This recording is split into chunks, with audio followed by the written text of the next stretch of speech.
I was like $6,000 on my first land deal in Santa Rosa County, Florida. I was under contract for $25K. Found a buyer at $28,000. I thought it was an easy $3,000. 3 days before closing, I discovered the seller never disclosed the property had wetlands. I had to scramble, renegotiate down to $19,000, and completely restructure the deal just to make it work. The buyer eventually backed out. And that's just one of the 7 mistakes I made. If you're thinking about land investing, or you've already done a deal or 2, stay with me because I'm going to break down the exact mistakes that almost killed my first deal and how to avoid them so you can actually profit from day one. Hi, my name is Clay Hepler. I went from $30,000 in the bank to over $3 million in gross profit within 3 years, flipping rural vacant land. And today I'm going to tell you the 7 mistakes that you need to avoid in order to make money on your first deal. Look, my first land deal was almost a complete disaster. And the crazy part was I thought I had done everything right. I'd researched for months. I understood the flipping game. I knew how to run comps. I was confident. And then reality hit me like a freight train 3 days before closing on this infill lot. So let me tell you about my first deal in Santa Rosa County, Florida. The deal that taught me these 7 mistakes the hard way. And by mistake number 5, you're going to see why understanding your market is literally the difference between profit and panic in land flipping. Now, I want you to picture this. It's my first deal. I got a 2-acre infill lot under contract for about $25,000. I've already found a cash buyer willing to pay $30,000. I'm 3 days from closing and collecting my first $5,000 assignment fee. On top of the world, I'm telling everyone I'm a land investor now. And then my buyer's title company calls. Did you know there are wetlands on this property? My stomach dropped. I remember that call. No, I don't know because the seller never mentioned it. And frankly, I never checked. Here are the 7 mistakes that almost cost me everything and how you can avoid every single one of them to make sure that your next land deal is profitable. Mistake number 1 is falling in love with the property. This is the most common and most dangerous mistakes new land investors make. Here's what happens. You find a property, you start researching it, you look at the photos, you imagine the profit, you tell people about it, you've already cashed a check in the bank, and suddenly, without realizing it, you're emotionally attached to the deal. You start thinking like an owner instead of an investor. You start thinking, this is going to be my first, second, or third deal that's going to kick me over the edge. In my Santa Rosa County property was a perfect on paper. It had good location, it was zone residential, it was easy access. I convinced myself, this is a no-brainer. Even if the buyer backs out, I'll find another one easily. That thought, even if, that's the first warning sign, right? When we start to justify, we know that we're going down the wrong path. The moment you fall in love with an investment property, you stop analyzing it objectively. You ignore the red flags. You make excuses for problems. You rush through due diligence. You hold on to bad deals too long. I just got off a call with one of my deal engine clients and he was regretting calling these sellers back because he got a deal under contract for too much and he's been holding on it for a month too long. I convinced him on our weekly strategy call that he needed to make that call. And after it, he felt a sigh of release. He was able to focus on higher dollar value things. The rule that I told him is you're not buying land, you're buying a business transaction. Before you make an offer, ask yourself, what's my worst case scenario? If I had to sell this parcel for just 10% above what I bought it, would it be okay with that? If the answer is no, walk away, especially when you're having these thoughts about an emotional attachment to it. Land is an asset. Treat it like land, no emotion. Mistake number 2 is skipping proper comps. New investors either don't run enough comps at all or they run them completely wrong. I get deal submissions every single week for people that are looking for us to help them fund a deal and their comps are totally off. In this case, I ran comps on my Florida property. I saw infill lots in Santa Rosa County selling for 30 to 40. I thought, great, I'll buy it at 25, sell it at 30%, safe margin. I can wholesale it. But here's what I did not check properly. How long were these properties on the market? What were the actual sold prices versus the asking prices? Were these lots in the same neighborhood? Do they have the same zoning and utilities? Were there any issues disclosed in these properties? When the wetlands issue came up, I went back and ran real comps. Properties with wetland issues, they were selling for $18,000 to $22,000, not $30,000 $30,000 to $40,000. I used comparable properties that weren't actually comparable. And this is a huge mistake that I see so many beginners make. That's when I realized mistake number 5 was about to make everything worse. But I didn't discover that until much later in the process. Now, here's how you actually run proper land comps. Step number 1, you want to find 2 to 5 sold properties, non-active listings within 2 miles, especially if you got an infill lot. In rural, it's a little bit different. Step number 2, you want to filter by lot size. 5 to 10, 10 to 20, 20 to 30, 30 to 40. You want to be close to your property. So for a 2-acre tract, you want to be 1 to 2 acres. You want to have the same zoning. You want to have the same utilities. You want to see the same neighborhood quality. I'm sure you can imagine properties in one neighborhood versus another is completely different. Step number 3 is calculate. You want to figure out the average sold price, average days on market, percentage difference between listing and sold price, right? Step number 4, you want to check for issues, wetlands, easements, access problems, zoning restrictions, any utility issues. If comparable properties with similar issues sold for less, that's your real comp, not the perfect lot that I originally used for my first lot that I purchased in Santa Rosa County. Now, mistake number 3 is ignoring due diligence. And this is a critical part.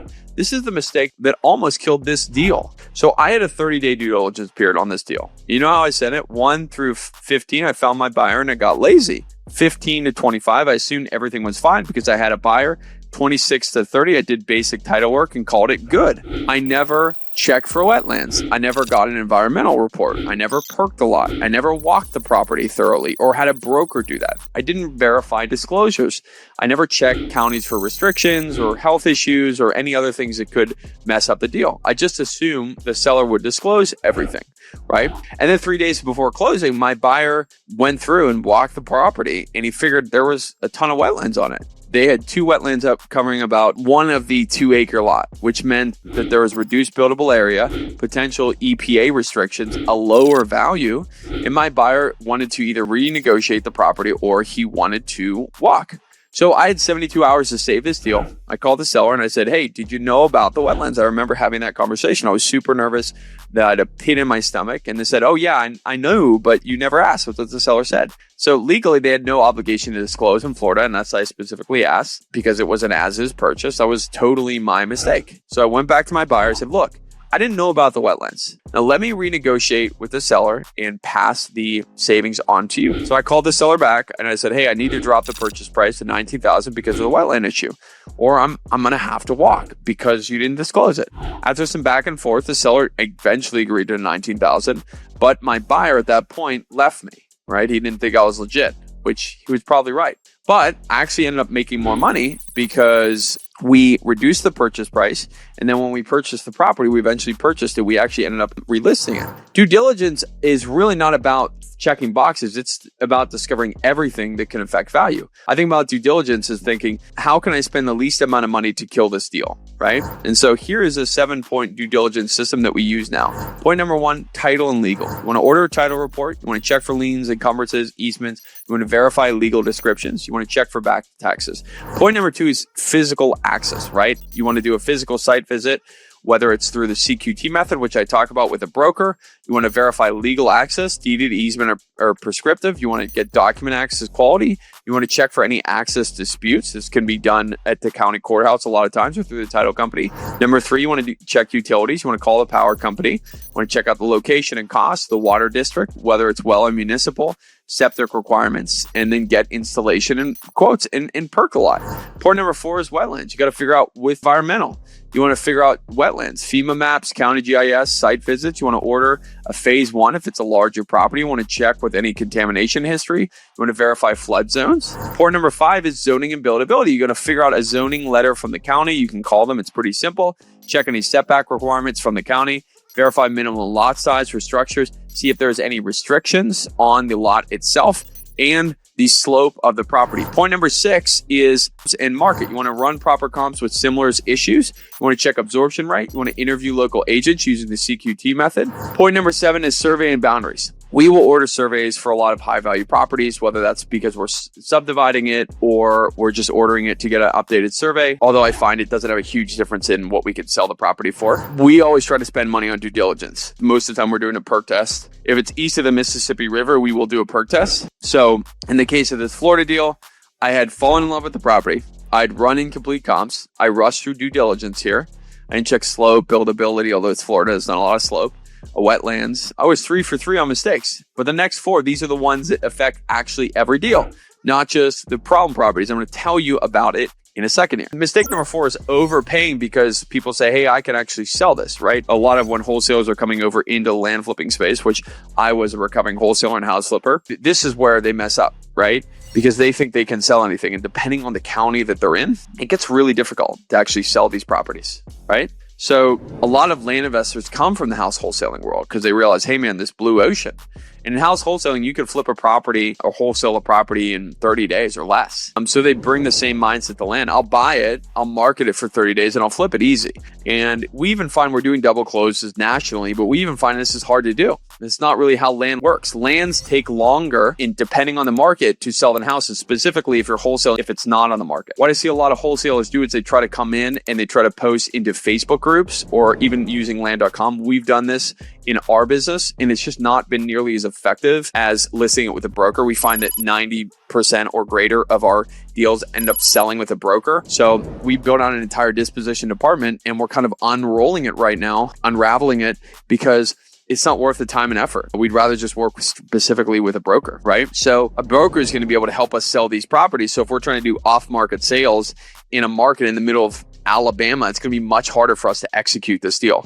So if you're paying 70 to 80% of market value, thinking you're going to flip this in 90 days, you're setting yourself up for pain. Or the reality is, this is why a lot of people work with funders when they're starting in the land flipping business. Right? So if you're coming from wholesaling, this is what you're probably not accounting for. Holding costs, you're probably not accounting for profit splits. You're probably not accounting for time it takes to sell, depending on the market. I mean, you got these infill lots that sell like hotcakes in major metro areas. But when you get more rural, sometimes it's 6 or 8 months to sell. Now, the profit margins are much larger in land flipping, thank goodness, than house flipping. I mean, you can do an $85,000 deal with very limited issues, and you can do profit split with funders. But I would say that a lot of wholesalers think that they can just buy anything and sell it because they're good at wholesaling, and that's just not true in the land investing world. And this connects directly to mistake number 5, because if you don't understand your market, you won't know how long the property will take to sell, and that changes your entire offer strategy. Now, for land, you need to buy at 45 to 60% of market value to make sure you have enough margin for safety. So how we actually do this is maximum allowable offer formula. Down below, you can get access to our underwriting script, so you can understand why we usually come in 45 to 60% of market value. And you can get that completely for free. So I'd highly recommend downloading that. So down below, you can download our funding calculator, our underwriting sheet, completely for free. Click the link down below, and it will be super helpful for you to start to understand how to underwrite these deals. You might say, hey, why 45 to 60% of market value? Because funding cost is usually 30 to 50% of the deal.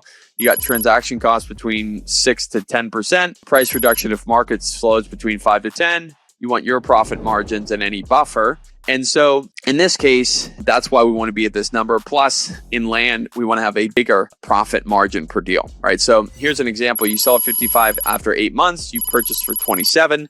Your marketing is $1,000. Your transaction cost is $2,500. Your total before funding costs is $3,500. You sell at 55. Your gross profit's 24. You got 10% funding costs, or 50% funding costs. You end up netting $12,250. If you had paid 70% of market value, or $42,000 in this case, you got your $42K. Marketing cost is $1,000. Transaction cost is $2,500. So you are all in at $45,500. Your gross profit ends up being $9,500, and you only end up netting at 50% funding costs $4,750. So your profit isn't really that great, right? So you don't want to think like a wholesaler if you're changing to be a wholesaler. You want to think like a land investor. You need deeper margins because land, depending on the market, will move slower, although we target markets that move pretty quickly. But most people don't have the training of the Landman deal engine or in general. And so this feedback is for the people that don't have the type of training that we normally have. All right, so quick pause. Halfway through, we've learned 4 of 7 mistakes. And honestly, if you just avoid these first 4, you're going to already ahead of 80% of land investors. The thing is, mistakes 5, 6, and 7 are where the real money is made or lost. And specifically 5, that's the market understanding piece that separates the investors making $3,000 per deal from the ones making $23,000 or $30,000. So if you're getting value for this, do me a favor, hit the subscribe button and the bell icon.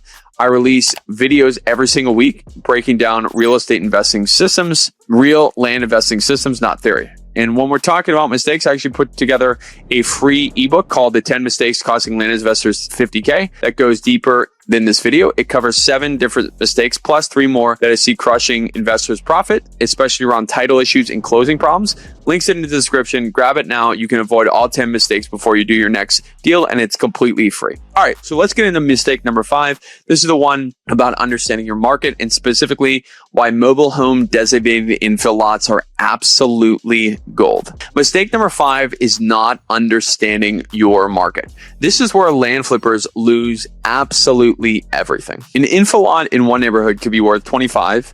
2 miles away, it could be 8,000. Why? Everything. Tier number 1, mobile home designed lots. Most valuable. Largest buyer pool, mobile home buyers can afford stick built, less builder competition, faster permitting, and lower development costs. Tier number 2, standard residential lots. These are in good neighborhoods, there's established utilities, there's paved roads. And tier number 3 is rural. Unpaved road, no utility, questionable access. After Santa Rosa County, I found 2 1-acre lots, same county, both 15,000. Lot A was a mobile home neighborhood with paved roads, power at the street. Lot B was rural with dirt roads and no nearby pattern. I bought Lot A for 15, sold in 45 days for $45K to a mobile home buyer. Lot B, I sold on the market 18 months later at $20K. Before buying, we always research the neighborhood composition. Are there mobile homes present? Zoning, mobile homes permitted, square footage requirements, your end buyer. Is it a mobile home buyer? Is it a builder? Or is it an owner occupants? Recent sales, the last 12 months of sold infill lots by zoning type. Mobile home designated lots are gold because they accept both manufactured and stick-built homes, expanding your buyer pool dramatically. Mistake number 6 is emotional decision-making. You've got a property listed for 90 days. There's no offers. You start thinking, maybe wait until spring, maybe build something, maybe hold longer, maybe do another perk test. Every one of these thoughts is emotion and not strategy. I had a lot listed for $32K, and after 120 days, I got an offer for $27K. I counted at 29 and they walked. I should have taken the 27 because I held it for another 90 days. I wasted my time and capital. The emotional stress wasn't worth an extra $2,000. So our 90-day rule is if listed for 90 days with no offers within 10% of askings, we drop 15% immediately. If you get offers within 20% after 60 days, run the math. Get the current offer, minus your holding costs if you wait, minus the opportunity cost of tied up capital, equals the actual value of the offer. We say now, given the market, a bird in hand is usually what wins. Mistake number 7 is not having an exit strategy before buying. Before I bought the Santa Rosa property, I never asked if my buyer backs out, what's my backup plan? I had one buyer and blind faith, and that's not enough. Before making an offer, we want to identify 3 viable exit strategies. 1-acre infill lot, mobile home zoning, $12,000 purchase price. We can wholesale it to a mobile home buyer, 60 days, retail listing for 120 days, or we owner finance with $28K with $3,000 down, monthly cash flow. If I can't identify 3 realistic exits, I do not buy the property. So after the wetlands discovery on my first deal in Santa Rosa County, we renegotiated the purchase price from 25 to 19. We sold it $39K 3 months later. This is a $20,000 profit instead of a potential $0 loss. I got lucky, but I should have never been in that position. In the 3 years since, I've completed hundreds of transactions with an average profit of $37,200 per deal as of this recording. Every single one, I ask myself, am I making any of the 7 mistakes? If yes, I walk away. Again, mistake number 1 is falling in love with the property. Number 2 is skipping proper comps. Number 3 is ignoring due diligence. Number 4 is overpaying for the property. Number 5 is not understanding your market. Number 6 is emotional decision making.